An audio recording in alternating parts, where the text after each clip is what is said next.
There are few things on the internet that have people as united as they are in their hatred of what is known as the big light. The big light is the main overhead light in a room, bright, usually white or cool colored, as opposed to the softer, warm colored ambient light that comes from lamps and candles and other less intrusive light sources. I came across the big light discourse when it peaked a while back, and I immediately started wondering why almost everyone seems to prefer softer, warmer light. And I agree, I also prefer the more ambient light. But the fact that so many people agree about this leads me to believe there's gotta be something going on, some underlying reason for our collective hatred of the big light.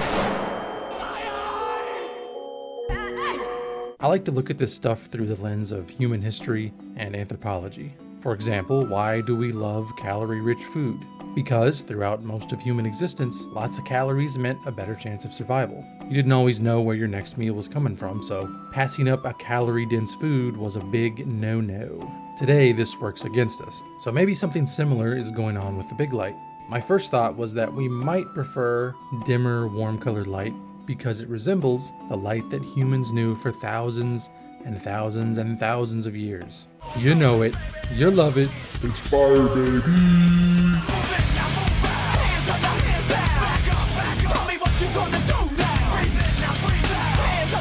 For pretty much our entire existence, our only way of lighting the darkness was with fire. A campfire, candle, torch, brazier, hearth. And it wasn't just a source of light, it provided warmth and cooked food. Fire is inextricably tied to human life. So my theory was, could it be that in some way we're hardwired to prefer light that reminds us of fire as opposed to bright modern lights?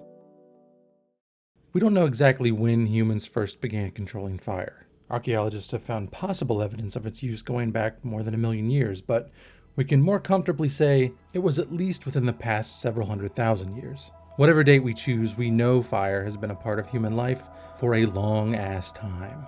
For all that time, nighttime firelight had a particular character. It came from a localized source rather than flooding down from the ceiling. It moved and flickered, it illuminated nearby faces and objects while allowing everything else farther away to fade into darkness. This is more or less what we create when we turn off the big light and switch on a lamp in the corner. Obviously the lamp isn't a perfect imitation of fire, but it has a very similar effect on how we view our rooms and spaces. The big light does something entirely different. It tries to illuminate the room as evenly and completely as possible. It has no real center. I mean, it does obviously, but visually, it might as well not have one. The couch, the table, the old cardboard box you still haven't thrown away are all given roughly equal visual importance. Firelight and lamplight organize your attention across the entire room. So it might just be psychologically easier on the brain to put less important stuff on the back burner. Our brains do love to optimize in that way.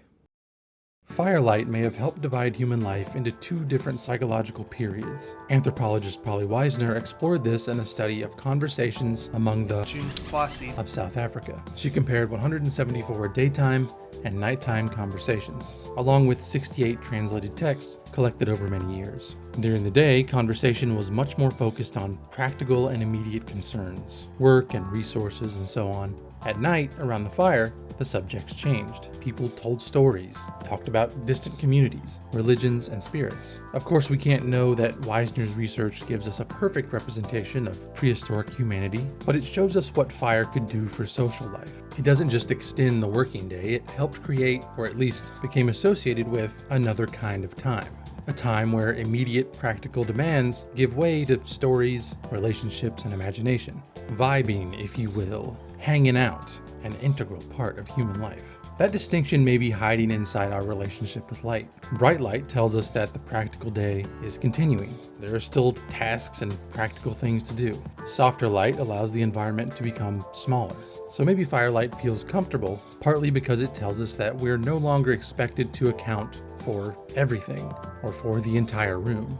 There is at least some experimental evidence that fire itself can produce a measurable relaxation response. In a 2014 study, anthropologist Lynn had 226 adults watch simulated fires while monitoring their blood pressure.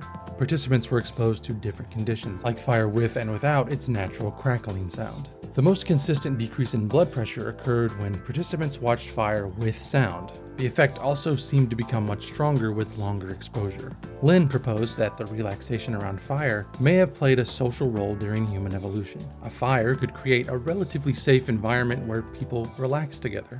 This study offers some scientific support for the feeling that sitting beside a fire is calming, which I think seems pretty obvious if you've ever done it. Sitting around the fire with the homies just feels good. But it might not prove that warm, dim light itself was responsible. The participants were watching a moving fire, and the clearest effect occurred when they could hear it crackle. A fire is not just an orange light bulb. It's an entire multisensory experience involving movement, sound, at least in this case implied warmth, and cultural associations. So what are we actually responding to? Warmth of color clearly contributes to the atmosphere. Fire, candlelight, and the type of light we get at sunset all contain more orange and red, while daylight and many commercial LEDs contain more blue. But brightness could be just as important. A warm light can still feel uncomfortable if it's overwhelmingly bright, while a cool light at a very low level may feel less harsh, but also gloomy or unnatural. Lighting researchers have spent decades studying the relationship between color temperature and brightness. One famous idea, represented by something called the Kruithof curve, says that warmer light looks more pleasant to us at lower illumination levels, while cooler light becomes more acceptable at higher levels. It sounds intuitively correct. Candlelight looks natural when dim, while daylight looks natural when extremely bright. However, later research has struggled to reproduce the curve reliably. A review by lighting researcher Steve Fotios found that color temperature often had surprisingly little effect on whether people rated an environment as pleasant. Brightness and context could matter more, and people's own preferences varied considerably. This prevents us from making the argument too simple. There may not be a universal switch in the brain that labels warm light as comfortable and cool light as uncomfortable. The effects depend on brightness, the position of the lights, what we're doing, and what kind of space we believe ourselves to be in. Research into direct and indirect lighting supports some of this. In one experiment conducted in a simulated office environment, participants generally rated rooms with more indirect light as more attractive, even when the amount of light reaching the work surface remained the same. But even here, the researchers found a lot of individual preferences. There's another biological explanation, aside from just preference for fire-like light, that has pretty strong evidence: circadian rhythm. Our bodies respond to different kinds of light in different ways. The circadian system is especially sensitive to light's brightness, timing, and wavelength. Bright light, rich in shorter, bluer wavelengths, can promote alertness. Warmer light generally contains less of the short wavelength energy that most strongly stimulates the system. This might be because this is the type of light produced in the evening around sunset, a time when we're usually winding down. In one experiment, exposure to light with a color temperature of 6500 Kelvin, the cold, bluish-white end of lighting, affected nighttime melatonin and core body temperature more strongly than warmer light. Other wavelength experiments have found that short wavelength light can increase alertness and produce stronger physiological effects at night. This doesn't mean that every cool colored bulb will destroy your sleep or every warm colored bulb is automatically relaxing. Brightness, duration, timing, and the exact spectrum of the light all matter. Color temperature is only an approximate description of how the light looks. Two different lights with the same apparent color can affect the body differently. But the general pattern can give us part of the answer. Bright, blue-rich light is an effective daytime signal. Dimmer, warmer light is less capable of convincing the body that the sun is still up. This response probably didn't originate with fire. The human circadian rhythm is much older than humanity's control of fire, and is fundamentally shaped by the cycle of sunlight and darkness. But fire may have fit perfectly into that pre-existing system. It allowed people to remain awake and socially active without completely recreating daylight. Modern lighting, the big light, can do the opposite. It can extend the visual character of daylight indefinitely.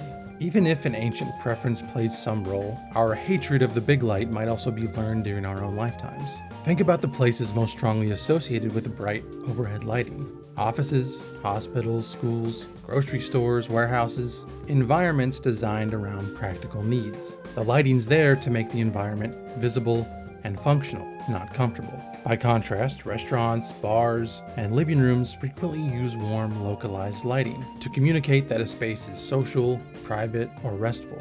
We encounter cool overhead lights in places where something is expected from us. We encounter the dimmer, warmer light in places where we're allowed to relax. It would seem a little surprising if these associations had no effect on us at all. The big light might feel like an intrusion, even when it's inside our own home. The preference can change with the activity. So do we hate the big light because of some sort of ancient, hardwired system that we all carry? I don't know. Yeah, I don't know. I think maybe. Studies have proven that relaxing next to a fire has real physiological effects. So it's obvious that we have some sort of affinity for fire, but at the same time, there's no real strong evidence that we inherently find brighter, cooler colored lights less pleasant. So I think for now, my fire theory remains a theory, but maybe not an unreasonable one. Humans spent hundreds of thousands of years gathering around fires. Fire provided warmth, food, protection, and the ability to remain active after dark. Research shows how firelight can accompany a shift away from practical daytime concerns toward imagination and social bonding. Lynn's experiment shows us that sitting around a fire can lower blood pressure and produce measurable relaxation. Circadian research shows that bright, blue-rich light sends a much stronger daytime signal than dimmer, warmer light. Modern culture adds another layer. Bright overhead lighting has become the light of work, commerce, and institutions. Softer light has become the light of restaurants, living rooms, and other places where the practical day is allowed to end. So maybe it's more like we don't prefer warm, softer light because it resembles fire, but because it reproduces the kind of space created by fire. It's hard to say whether that feeling was specifically hardwired by fire, but our relaxing environments that we keep recreating are unmistakably fireside.